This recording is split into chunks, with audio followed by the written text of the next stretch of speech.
মাতৃত্বের স্বাদ সব থেকে বড় একটা অনুভূতি, আলাদা একটা অনুভূতি। এটা কাউকে বুঝিয়ে বলা যায় না। তো চলুন আজকের ভিডিওটা শুরু করা যাক। তো আমরা কক্সবাজার থেকে ঘুরে এসেই এই খবরটা পেয়েছিলাম। তো এত আনন্দ হচ্ছিল কি বলবো। তো এই আনন্দ কাউকে ভাষায় প্রকাশ করা যাবে না। প্রেগনেন্সি জার্নিতে সবাই দেখি কম বেশি ভিডিও আপলোড দেয়, তবে আমি কোনো ভিডিও আপলোড তেমন দেয়নি। আর তাকে সাথে নিয়েই সে আসলেই তবে আমি এই অনুষ্ঠানের ভিডিওগুলো আপলোড করব, তো তাই ভেবেছিলাম। তো তাকে সাথে নিয়েই এখন এই ভিডিওগুলো আমি আপলোড করছি। তো 5 মাসের পঞ্চগর্ভ বলে এটাকে। তো 7 মাসের অনুষ্ঠানটা অনেক বড় করে করার ইচ্ছা ছিল, তো এর জন্য আর কি 5 মাসের অনুষ্ঠানটা একদম ছোট করে ঘরোয়া করে করা হয়েছে। তো 7 মাসের অনুষ্ঠানটা কেন হলো না, কি হলো না, তো পরের ভিডিওই বলবো। তো চলুন আজকের ভিডিওটা শুরু করা যাক। এখন থেকে আমি পরপর ভিডিও দিব, তো সবাই আশা করি দেখবেন এবং আমার পাশে থাকবেন। আর আমার এই দিনগুলোর স্মৃতি হয়ে থাকবে, তো পরবর্তীতে আমি দেখব, তো খুব ভালো লাগবে। তো দাদাভাই চলে এসেছিলো আর বরমশাই ওদিকে একে একে মাছ কেটে নিচ্ছিল।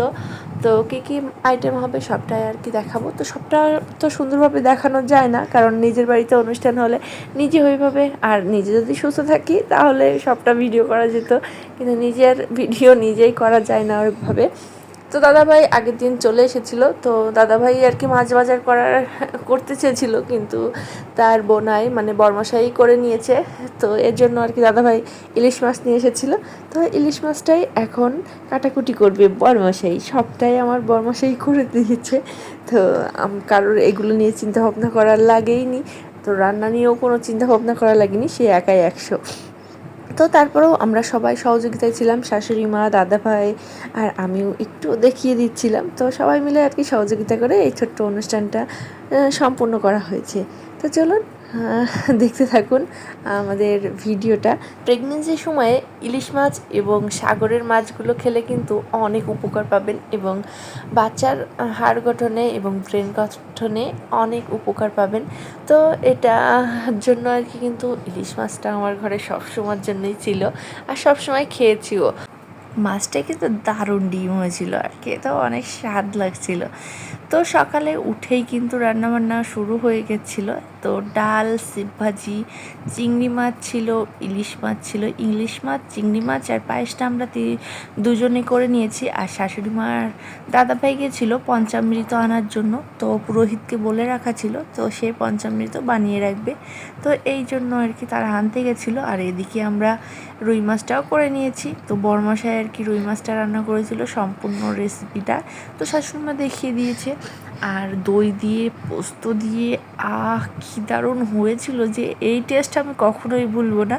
তো এত সুন্দর টেস্টি হয়েছিল। তো সবাই একে একে আসছিলো, আর একে একে জলখাবারের প্লেটও দাদাভাই সাজিয়ে দিচ্ছিলো, আর দিদিভাইরা সেগুলো নিয়ে দিচ্ছিল। তো সবাই মিলে আর কি খাওয়া দাওয়া সেরেই আর কি এই যে আমার যে রিচুয়াল নিয়মকানুন আছে, তো এই নিয়মগুলো আর কি পালন করছিল। তো উপোস থেকে আর কি পালন করতে হয়, এর জন্য এই নিয়মটা সকাল সকালই করে নিচ্ছিল। তো 12টা বেজে গেছিলো।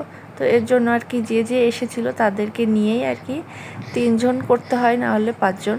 তো 3 জন মিলেই আর কি করে নিল হলো আর কি। আয়োজনে ছিল ঝুরি আলু ভাজা, করলা ভাজা, মাছের ডিম, মানে 5 রকম ভাজি আর কি। আর সাথে মুড়িঘণ্ট, ডাল, চিংড়ি মাছ, ইলিশ মাছ আর রুই মাছ ছিল। আর মিষ্টি ছিল, চাটনি ছিল, আর এখানে ছিল হচ্ছে পায়েস। তো মিষ্টিটা আমার এখানে দেওয়া হয়নি, তবে পরে মনে পড়ে এই যে। তো বর্মশার তরফ থেকে আর কি 5 মাসের আয়োজনটা, এই 7 মাসের আয়োজনটাও অনেক বড় করে করার ইচ্ছে ছিল, কিন্তু সেটা আর হয়ে ওঠেনি। তো হয়ে ওঠেনি কেন, তো সেটা সম্পূর্ণটাই বলবো। তো হয়তো আমার ভাগ্যে ছিল না, এর জন্য। তো ভেবেছিলাম 5 মাসে কোনো সাজুগুজু করব না, সবাই সাজুগুজু করে আনন্দ করে ছবি তোলে, কিন্তু আমি 5 মাসে কোনোটাই করতে ইচ্ছা ছিল না। তো এই যে হচ্ছে ভেবেছিলাম 7 মাসে অনুষ্ঠান করব, এবং অনেক বেলুন টেলুন আনা ছিল। তো সব কিছু আর কি বেরই করিনি কোনো কিছু, কারণ করার জন্য লোক লাগে, তো লোকজন লাগে এবং তো সেগুলো আর কি ছিল না। আর ভেবেছিলাম 7 মাসে করব ওগুলো, তাহলে এখন একটু অল্প থাক। তো সেইভাবেই আর কি, কিন্তু সেই সময়তে করা হয়ে ওঠেনি, কারণ যে দিনটা যায় সেটাই আর কি ভালো যায় আমার কাছে মনে হয়। কারণ এর পরের দিন কি আসবে সেটা হয়তো আমরা কেউ জানি না। তো পরের দিনগুলো খারাপই চিন্তা করে রাখতে হয় সব সময়ের জন্য। তো আমার ক্ষেত্রেও তাই হয়েছে। তো প্রথম যে দিনগুলো গেছে ওই দিনগুলো খুব ভালো গেছিলো, সুস্থ ছিলাম, ভালো ছিলাম, সবটাই আর কি ঠিকঠাক ছিল। শেষ দিনগুলো যে এত খারাপভাবে যাবে বুঝতে পারিনি। শরীর খারাপের মধ্য দিয়েই দিনগুলো গেছে, পার করেছি। তো এই যে সব রকম আর কি কাকি শাশুড়ি হয় আমার, তো তিনি আর কি তুলে দিচ্ছিলেন, সব রকম খেতে হয়, তো সেই আর কি বলছিল, তো তাই সব রকম একটু একটু করে নিচ্ছি আর একটু একটু করে খেয়ে নিচ্ছি। 5 রকম মিষ্টি খাওয়ার পরে আমি ভাতটা খেয়ে নিয়েছিলাম, এর জন্য আর কি ভাতের আয়োজনটা যখন আমাকে দিয়েছিল তখন আর খেতে ইচ্ছা করছিল না। তো তারপরে সবাই জলখাবার খাওয়া শেষ করে এই যে একে একে সবাই আসছিল, আর এই যে সবাই খাওয়া দাওয়া শেষ করছিল। আরও কিছু প্রিয় মানুষরা ছিল, তো তাদেরকে বলা হয়ে ওঠে। বাসার ভিতরে এত অল্প জায়গা নিয়ে কোনো অনুষ্ঠান আদি করা যায় না, তো তার মধ্যেও ছোটোখাটো অনুষ্ঠান আর কি হয়ে গেল। তো 7 মাসের অনুষ্ঠানটা বাড়িতে গিয়ে করার ইচ্ছা ছিল, সবাই মিলে আর কি, সব প্রিয়জন নিয়ে, তো প্রিয় মুখগুলো নিয়ে। তো কী আর করা যাবে, তো সেটা আর কি হয়ে ওঠেনি। তো পরের গল্পই বলবো, পরের ভিডিওই। তো আস্তে আস্তে সব প্রেগনেন্সি জার্নিতে সব ভিডিওগুলোই আসবে, তো দেখতে থাকুন, সাথে থাকুন, পাশে থাকুন। তো যে যে আইটেমগুলো করা হয়েছে সবটা আর ওইভাবে ভিডিও করা হয়নি, তবে আমার এই আইটেমগুলো যে যা যা খেতে দিয়েছিল সেই আইটেমগুলো সবার জন্য ছিল। সবাই ভালো থাকবেন, সুস্থ থাকবেন।